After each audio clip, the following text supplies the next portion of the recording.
อุ๋งอิงเจอดราม่านักผู้รักผู้ใหญ่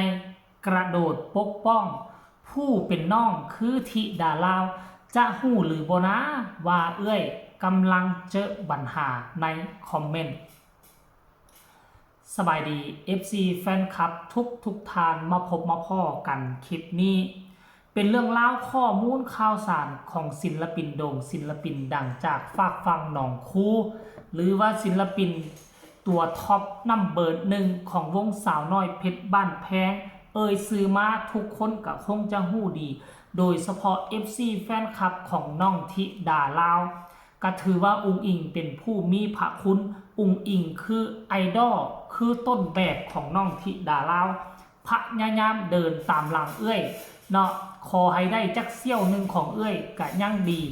แต่ว่ามาวันนี้ทานผู้ชม FC แฟนคลับอุ๋งอิงต้องการกำลังใจเนาะเพราะว่าอย่างในเมื่อก่อนย้อนหลังไปประมาณปีกว่าๆนี่นะตอนยังบ่ทันมีฮอดน้องธิดาลาวเนาะน้องธิดาลาวยังบ่ทันกำเนิดเกิดขึ้นตอนอุ๋งอิงเข้ามาอยู่ในแวดวงการไม่เข้ามาปีที่1นี่เนาะท้ายปีที่1นี่โอ้โหปัญหาดราม่าเกิดขึ้นบ่เว้นวันคนไปดูหมิ่นดูถูกไปบูลลี่เรื่องหมอกเรื่องมือเรื่องหน้าตาท่าทางอุ้ยต่างๆหน้าจนเฮ็ดให้กระแสของวงสาวน้อยนี่มันบ่เป็นกระแสที่สร้างสรรค์ขึ้นมาแบบมันมวลซืนเป็นกระแสคือกระแสดราม่าไหมกระแสดราม่าผู้มักก็มักผู้บ่มักก็บ่มักทานผู้ชม FC แฟนคลับมันหักมีคนจำนวนหนึ่งที่คอยมาสร้างเรื่องสร้างราวเนาะเพื่อหวังจะเฮ็ดให้กระแสของอุ๋งอิงนั้นลดลงแต่ว่าเนาะผู้มีบุญบารมีเนาะเทวดาเพิ่นจับปั้นมาสร้างให้โด่งให้ดังบ่มีสิ่งใดมาขวางกั้นได้หลังจากนั้นบอสโจก็ได้จัดการอย่างเด็ดขาดการแยกน้ำแยกป่าแยกอีหยังต่างๆก็ว่าไปจนเฮ็ดให้เรื่องเงียบมานี่เกือบปีกว่าจนมากระทั่งมื้อวานนี่นั่นเองมันเกิดอีหยังขึ้นกันแน่เนาะมันเกิดอีหยังขึ้นกันแน่อยู่บ่อยู่มีผู้หญิงคนหนึ่งเนาะคอมเมนต์น่าจะคอมเมนต์มาทางเพจของบอสโจหรือบ่ว่าต้องการติดต่อพบอุ๋งอิงเป็นการส่วนตัวแต่คำเว้าคำว่านั่นมันบ่แม่นการพบแบบคนที่อยากพบกันธรรมดานะมันเป็นการคืออยากพบกันคืออยากทำลายกันแม่คืออยากทำลายกันไผอ่านผู้นั่นก็เข้าใจในเมื่อเห็นโพสต์แบบนี้ออกมาน่ะทั้งบอสนกวันทั้งบอสโจกับบ่นิ่งนอนใจทานผู้ชมแคปเอาแล้วก็เอามาโพสต์ต่อกลับแบบนิ่มๆทั้งบอสโจทั้งบอสนนเนาะทั้งเสียนนทั้งพ่อแม่อุ๋งอิงออกมาโพสต์เป็นแนวทางเดียวกันเดี๋ยวค่อยจะไปอ่านสู่ฟังก่อนว่าคอมเมนต์ที่มาคอมเมนต์เกี่ยวข้องกับอุ๋งอิงเขาเจ้าว่าจังไหนแล้วพวกเจ้าฟังแล้วรู้สึกจังไหนเดี๋ยวไปฟังพร้อมกันเลย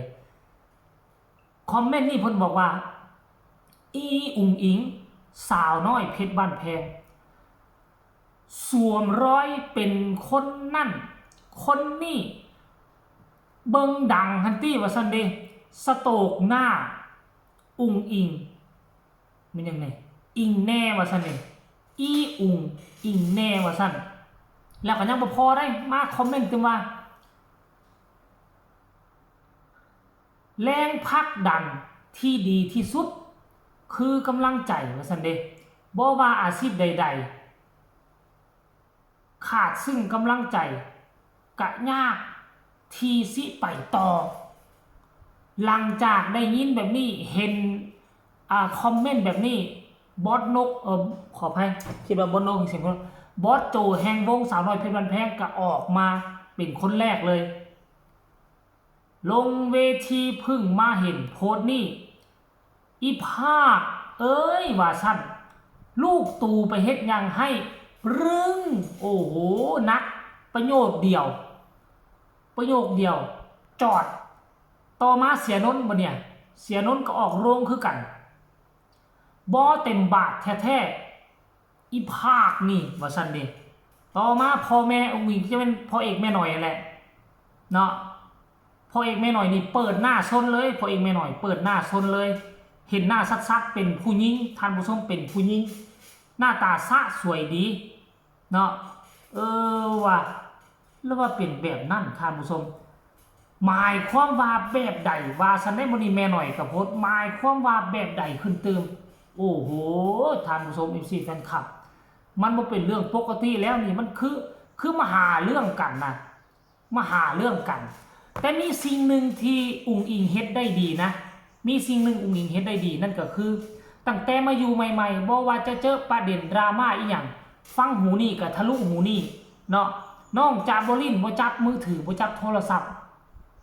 ทางหลีกเลี่ยงของน้องนะแต่ว่าถึงยังใดก็ตามเนาะมีหลายครั้งหลายคราวอุ้งอิงก็เสียน้ำตาห้องให้ฟูมไฟล์คือกันได้ถึงแม้นว่าเฮาบ่ได้จับโทรศัพท์อยู่แต่ว่าคนอื่นก็จับคนอื่นก็มาเล่าสู่ฟังคือเก่าแต่กลัวจะมายืนอยู่จุดนี้ได้อุ้งอิงก็เคยห้องให้มาก่อนเพราะฉะนั้นน้องๆเป็นต้นแม่นน้องธิดาลาวน้องใหม่ใหญ่ลุ้นที่นับถือเอาเอื้อยเป็นไอดอลกับเบิ่งเอาไว้เนาะเบิ่งเอาเป็นแบบอย่างเฮาควรจะอยู่แบบใดควรจะศึกษาแบบใดควรจะอดจะทนแนวใดเพื่อให้ประเด็นดราม่ามันผ่านไปเนาะควรจะเว้าควรจะตอบโต้แนวใดให้มันมีวาดมีทรงจะบ่เห็นให้ประเด็นดราม่ามันบานปลายก็หวังว่าน้องธิดาลาวก็คงจะ